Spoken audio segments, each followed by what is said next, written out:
नमस्कार। हिंदवी स्वराज्य संस्थापक श्रीमंत छत्रपती शिवाजी महाराज आणि त्यांच्या सर्व शूरवीर मावळ्यांना मानाचा मुजरा मानाचा मुजरा मानाचा मुजरा।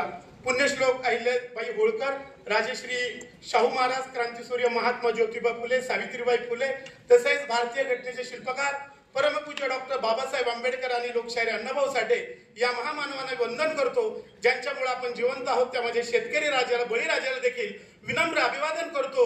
मित्रांनो, आज 20 एप्रिल आहे आणि खऱ्या अर्थाने महाराष्ट्रातील गोरगरिबांचे नेते, सर्वसामान्यांचा बुलंद आवाज आणि उद्याचे भारताचे भावी पंतप्रधान म्हणून ज्यांच्याकडे उभा महाराष्ट्र बघतोय ते बहुजनांचे हृदय सम्राट आदरणीय वंदनीय महादेवजी जानकर साहेब यांचा आज जन्मदिन आहे आणि त्यांना जन्मदिनाच्या शुभेच्छा देण्यासाठी आज संपूर्ण महाराष्ट्र राज्यातील रासपचे सर्व पदाधिकारी बहुसंख्येने या व्यासपीठावर उपस्थित राहून आदरणीय साहेबांना त्यांनी शुभेच्छा दिलेल्या आहेत। मी सुद्धा त्यांना माझ्या वतीने वाढदिवसाच्या लक्ष शुभेच्छा देतो। आणि जानकर साहेब, तुमच्याबद्दल बोलायचं म्हटलं तर तुकाराम महाराज असं म्हणतात, जे का रंजले गांजले त्यासी म्हणे जो आपुले, तोची साधू ओळखावा देव तेथेची जाणावा। या संत उक्तीनुसार आज आपण गेली 30-35 वर्ष या महाराष्ट्रामध्ये काम करत आहात। मी लोकसभेचं ज्यावेळेस वाईला आपल्या मित्र पक्षाची उमेदवारी मिळाली होती त्यावेळेस मी तुमचं भाषण ऐकलं। इतकेच प्रभावशाली साहेब, उन्हात तानामध्ये तडफडीने बोलत होते। तेव्हापासून मी जानकर साहेब तुमचा फॅन झालेलो आहे।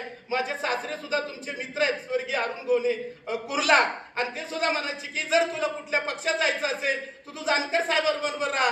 आज बहुजनांचा साठी खऱ्या अर्थानं प्रामाणिकपणे काम करणारा जो कोण नेता असेल तो आदरणीय महादेवराव जानकर साहेब आहेत। म्हणून एक विचारवंत असं म्हणतो, बादशाह वो नहीं होता, बादशाह वो नहीं होता जो ताज पहनता है, बादशाह वही होता है जो हर हालत में राज करता है, जो हर हालत में राज करता है। असे व्यक्तिमत्व आदरणीय जानकर साहेब तुमचं आहे। आणि मला काही जास्त बोलायचं नाही, माझ्यानंतर अनेक मान्यवर बोलणार आहेत। साहेबांनी मला फक्त 2 मिनिटाची वेळ दिलेली आहे, तर फक्त एकच सांगतो, प्रत्येक माणसाच्या नावामध्ये एक खूप मोठी ताकद आहे, अर्थ आहे, दूरदृष्टी सुद्धा आहे।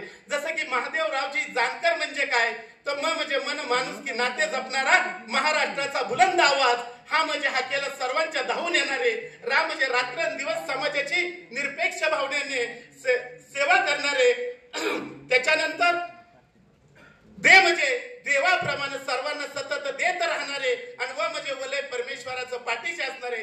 पुन्हा एकदा मी त्यांच्या नावाचा अर्थ सांगतो, महादेवरावजी जानकर म्हणजे काय, तर म्हणजे मन माणुसकी नाते जपणारे महाराष्ट्राचा बुलंद आवाज, हा म्हणजे हाकेला सर्वांच्या धावून येणारे, दे म्हणजे देवाप्रमाणे सर्वांना सतत देत राहणारे, व म्हणजे वलय परमेश्वराचं पाठीशी असणारे, आणि जी म्हणजे जीवाला जीव कार्यकर्त्यांचे देणारे, असे महादेवरावजी। आणि जानकर मधला जा सांगतो, जानकर परिवाराचे कर्तृत्ववान सुपुत्र, अन्न म्हणजे नम्रता, विद्वत्ता, बुद्धिमत्ता अंगी असणारे, आणि क म्हणजे कष्टाने यशाची कमान फुलवणारे, आणि र म्हणजे रक्षण जनतेचं करून रणांगणात विजयाची पताका फडकविणारे, असे महादेवरावजी जानकर साहेब यांना मी त्यांच्या पुढील वाटचालीसाठी खूप शुभेच्छा देतो। आणि येणाऱ्या काळामध्ये भारताचा एक सक्षम पंतप्रधान होण्याचं भाग्य महाराष्ट्रातील नव्हे तर देशातील सर्व बहुजन जनतेला लाभो, आणि त्या कार्यक्रमाचं सूत्रसंचालन सुद्धा करण्याची जबाबदारी माझ्यासारख्या छोट्या कार्यकर्त्याला आपण नक्कीच द्या, अशी मी प्रार्थना करतो। जर अमेरिकेचा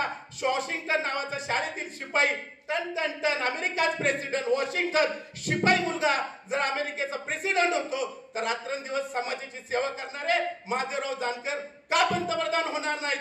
चहा विकणारा मुलगा देशाचा पंतप्रधान होतो, तर रात्रंदिवस महादेवराव जानकर साहेब समाजाची सेवा करतात, ते का होऊ शकत नाही? रिक्षा चालवणारा मुलगा राज्याचा मुख्यमंत्री होतो, आणि कोर्टात शिपाई असणारा मुलगा राज्याचे मुख्यमंत्री, देशाचे गृहमंत्री होतात, शिंदे साहेब।